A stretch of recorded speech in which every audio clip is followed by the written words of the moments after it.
భారత జట్టు మీద, పాకిస్తాన్ జట్టు మీద రెండిటి మీదనే చర్య తీసుకోవాల్సొస్తుంది. ఇప్పుడు మొన్న వాస్తవంగా బా సూర్యకుమార్ యాదవ్ ఆ రోజున ఇది మొన్నటిసారి గెలిచినటువంటి సందర్భంలో మన కెప్టెన్ వచ్చేటోడికి ఆపరేషన్ సింధూర్‌కి అంకితం చేశారు సైన్యానికి.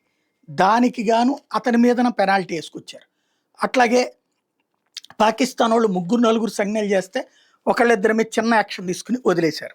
ఇప్పుడు గూడా అట్లాగే ఆసియా కప్ గెలిచారు.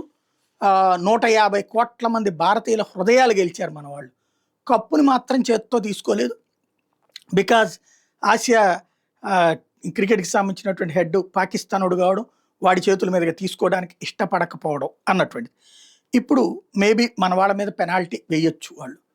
అదే సందర్భంలో కొన్ని సంజ్ఞలు ఈసారి మనోళ్ళు కూడా చేశారు. వాళ్ళు నిన్న కూడా ఓవర్ యాక్షన్ చేసిన సందర్భంలో మనోళ్ళు కూడా చేశారు. కాబట్టి ఇప్పుడు అది పెనాల్టీలు పడే అవకాశం ఉంటుంది.